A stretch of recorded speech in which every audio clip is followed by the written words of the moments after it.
Are you looking to plan a fun-filled family adventure in the Smoky Mountains without breaking the bank? I've got you covered. In this video, we're exploring some unique Smoky Mountain attractions that stand out from the rest, keeping your family entertained. Whether you're a family of 3 or up to a family of 6, all for under $100. So let's dive right in.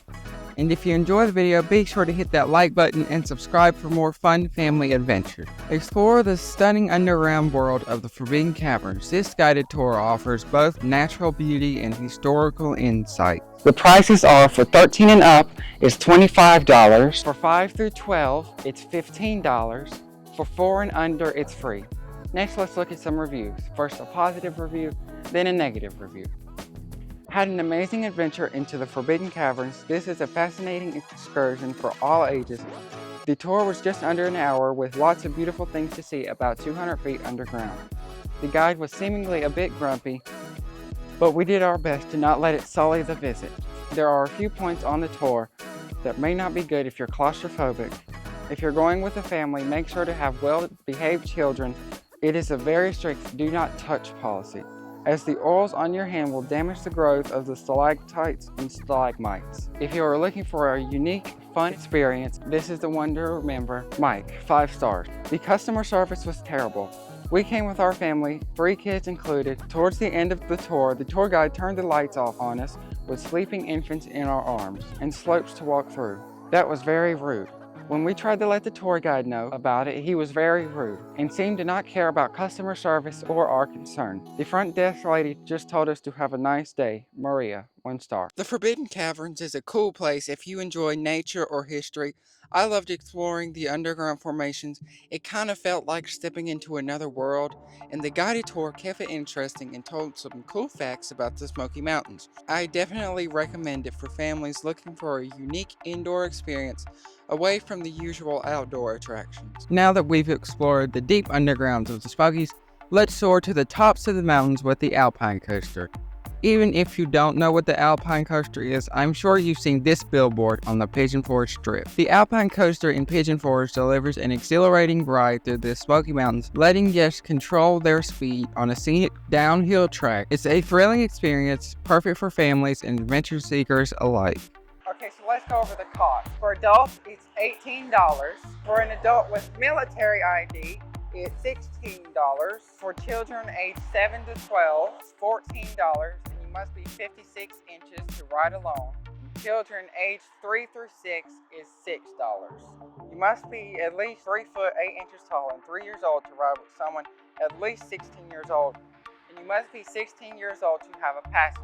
They do offer same-day rides for an additional $10. Each ticket can be purchased at the window after the first ride is complete. The total weight limit for a car is 375 pounds. Now let's look at some reviews. Let's start with a positive review. We rode 3 different mountain coasters on our family vacation, and this was our favorite. Rocky Top was too fragmented, with the downhill portions broken up with slow uphill portions, so you couldn't get a good ride going. The goat coaster at Goats on the Roof was better, but tossed us around a lot and gave me a headache. This Smoky Mountain Alpine Coaster was smooth and had beautiful forest views as we went up and down. Our group of 11 enjoyed it so much we all rode a second time, and it's discounted for the second ride. Well worth the wait compared to the other coasters we went on. As always, if you're caught behind a slow or stopped cart, it's no fun. I wish there was a way to prevent this from happening or allowed a second ride free if you're stuck behind someone like this. Hillary, 5 stars. Now, yes, I do agree with me. If it's slow, then it kind of does ruin your ride, especially when you want to push the handles down and go fast all the time. Here's a negative review. We have this light up ginormous excitement building road to the top. Then 3 turns in, the coaster started braking. Then every turn it brakes for me. I pushed forward the entire time, but halfway down I'm going 5 miles per hour. People stacking up behind me. At one time I could see the 4 cars behind me going the same 5 miles per hour. They let the Karen lady in front of me ruin it for 6 people total.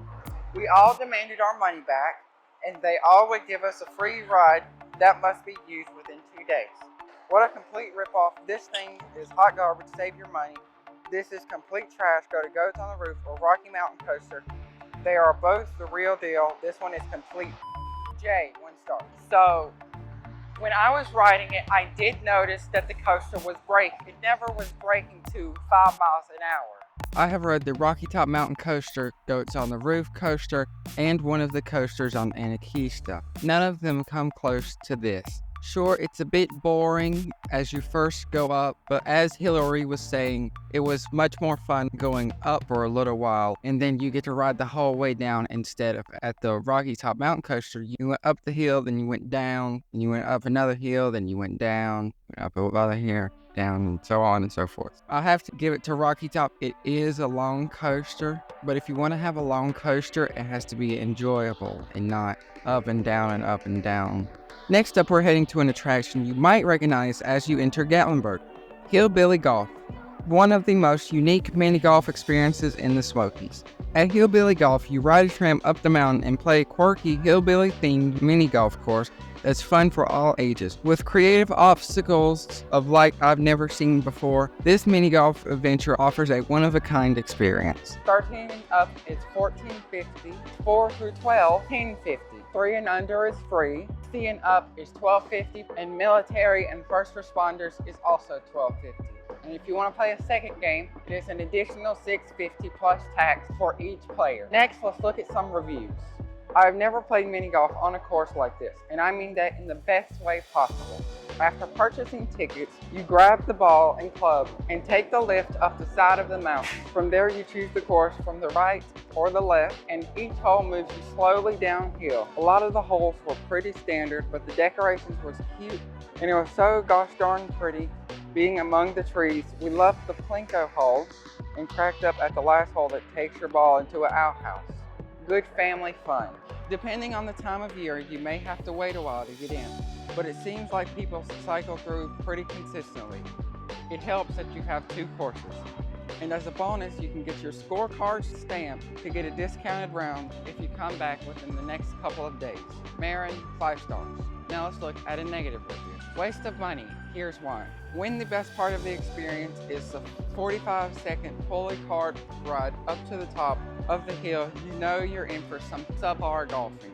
First of all, just when you think the authentically Appalachian couple running the joint has enough integrity to not rip you off, you see what they're banging at $12 in person. That was ludicrous and almost a deal breaker for us. If you plan on going within the family, this 25-minute absolutely boring golf course will be your event for the day, as it could cost you around $50. After I was told by the cashier there are 2 golf courses, I asked him which one was better. He was unhelpful and didn't sufficiently answer my question. The golf course we chose, and I imagine the one we didn't play was just the same, sucked. Uneven terrain, boring holes, no skill demanded. At least 3 were the exact same straight line holes with just a different shaped turf, and awful attempt at having a hillbilly feel. I was expecting there to be banjo music, crazy robotics with barrels, with water shooting out, nothing of the sort. The only thing that made it remotely hillbilly was some barrel lying there with the paint falling off and graffiti scratches all over. To top it all off, the 18-hole course didn't have an 18th hole. It stopped at 17. We finished our $24 game of mini golf literally throwing our golf balls under some barrel, assuming that was what you had to do. Going to Gatlinburg town for golf, cheaper and much better, though that isn't saying much for this place. Kurt, 1 star. Okay, so 25 minutes. No, it doesn't take 25 minutes. It takes up to an hour. They must have been brushing through it. And then yes, there are 2 golf courses, uneven terrain. What do you expect on the top of a mountain? And yes, it did have an 18th hole because we played our course, and then we went to check out the other course, and it had an 18th hole. Hillbilly Golf is such a cool and unique twist on mini golf. I enjoyed how it wasn't a standard course, and they had holes that I've never seen before, like this pool hole where you can choose what pocket you want it to go in, and the Plinko hole. I highly recommend it if you want a relaxed outdoor activity that's enjoyable for the whole family. After some fun on the greens, let's head to the Smoky Mountain Deer Farm and Exotic Petting Zoo. Here you can get up close and personal with some adorable animals, making it a fantastic stop for families. At the Smoky Mountain Deer Farm, you can expect to find some animals like zebras, pigs, deer, rabbits, emus, camels, and more. It's a perfect attraction for families, providing a fun and interactive way to learn about and feed exotic animals. Next, let's talk about the pricing. For the zoo, adults 13 and up is $15.99, 3 through 12 is $9.99, kids 1 through 2 is 99 cents, and kids under 1 is 9 cents, and a feeding cup for the animals is $2.50. Pony rides are $10, and then the horseback rides, for a 30-minute ride, it's $26.99. For a 45-minute ride, it's $29.99. For a 60-minute ride, it's $32.99. A doubling fee is $10, and a chicken out fee is $5. Next, let's look at the reviews. What family fun! 3 adult tickets, 2 buckets of feed, and 2 apples for $70. And with that, a ton of unique experiences with wildlife, and how close you actually get to these animals is underestimated. A deer untied my daughter's shoe and tried to eat her shoelaces. The goats were great. We got to pick up the young ones and feed them directly. The deer are exactly how you expect. Deer, crazy, in a good way though. The camels weren't too interested in us and required special feed they may have been out of, but still got the chance to interact directly with them. The donkeys and horses have learned the trick of kicking the fence and demanding food, which is cute, but my wife felt horrible, lol. Reindeer, awesome emus, angry ostriches, it's all there. Had a blast with the family, and by the end of your loop, you usually have one animal you want to go back and revisit. Mine was the donkeys. I thought they were so close to giving out a hee-haw that I had to go back and give them the rest of my apple. My daughter and son wanted more baby goats, and my wife was just upset that she didn't notice the giant Flemish rabbits coming in. They only eat apples, so be sure to save some. You won't regret going, as you want so real close contact with all these animals, and they all look healthy, happy, and hangry. Sean, 5 stars. Really disappointed in my last visit here. Will never go again. In the gift shop, there's a pile of 30-something antlers right by the cash register. I asked a woman named Lynn if the antlers were for sale. She told me no. The antlers were part of her private collection, then reiterated that she will never sell them, and if she did consider selling them, she will only sell 30 to one buyer that already collects antlers. Lynn proceeded to insult me by telling me, "Too bad, so sad," and laughed. I'm no animal expert by any means, but based on reviews that I've read on Google, many say that the animals are malnourished, licking from empty water troughs. Last year, a dying kangaroo was left on display for months to profit on. Once you're in the zoo, there is no supervision from any zoo staff. I witnessed a child attempting to lift a goat that didn't want to be picked up, and then proceeding to drag the goat by the neck across the pen.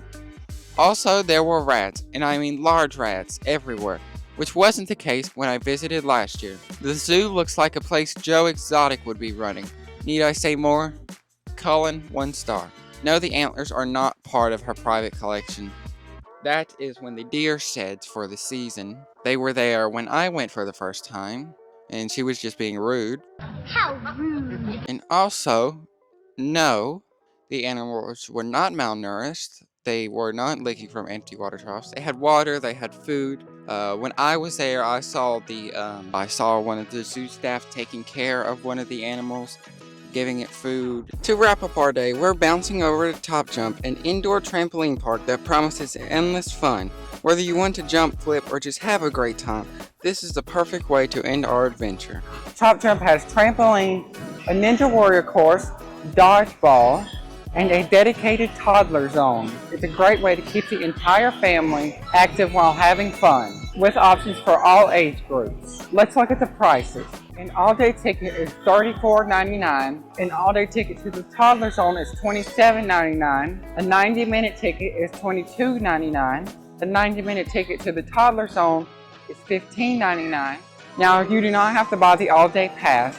You can buy the 90-minute pass and just have just as much fun. Next, let's look at some reviews. Our family came here and had an awesome time. I've taken my kids to trampoline parks before, but never joined in. This time, I participated to keep a closer eye on my 5-year-old. My 5-year-old's favorite part was jumping into the huge crash pad. He had ASD, and this was exactly what he needed. I jumped with all 5 of my kids, and we played dodgeball together, and that was my highlight. I kept hoping that our hour would be up soon, as this mama couldn't hang on anymore, but I hung in there, and I was totally exhausted. The candy store was a huge treat for all the kids afterwards. Our family had a great experience. I would definitely visit again when in the area, as well as recommended to others. Chris, 5 stars. Alright, now let's look at the negative reviews. Do not waste your time or money here. Terrible experience. They would only allow my 2.5-year-old toddler in an area clearly designed for babies. He wanted to jump on the larger trampolines with his siblings, and every time he tried, the staff yelled at him. We frequent the trampoline parks in our area and have never experienced strictly confining a child to one tiny play area. I also have to mention that the playground they had in the baby area was unstable and unsafe. It was missing 3 large bolts on the bridge and had dirty blocks in the area as well. The whole thing was cheap. My 9-year-old daughter was most excited to do the Ninja obstacle course. The rules are posted in print stating you must have closed-toe and closed-heel shoes. My daughter was denied access to this and came to me in tears stating that the teenager running it said she is required to wear gym shoes. She was wearing high-quality low-cut boots with treads, which met the posted requirements. I asked to speak with him, and he told me that the policy changed because gym shoes have more stability. I explained that these boots have far more stability than gym shoes, and he said there's nothing he can do. We gathered our things, and I asked the manager for a refund. They said they don't do refunds. Elizabeth, 1 star. TopJump is an absolute blast. It's perfect for burning off energy, and unlike some other trampoline parks that might just have some basic climbing walls, TopJump has some really unique climbing walls. I highly recommend it. It's an activity that everyone can enjoy, and it's a great indoor option for a rainy day. Okay, so let's recap. These are the prices for a family of 4, and these attractions offer a range of activities for families looking to enjoy their time in the Smokies while staying within a budget. Be sure to consider the age of your children, as this may make your prices cheaper. Now, all these prices, I have 2 adults and then like the highest level of kids, so like 12 or 10 or something like that. If you've been to any of these attractions or have any favorite spots in the Smokies, let me know in the comments. I'd love to hear about your experiences and any places you think I should visit in the future. Thanks for watching. I hope you enjoyed this video. Don't forget to like and subscribe. It only takes 2 seconds and it's free. Until next time, take care and keep exploring.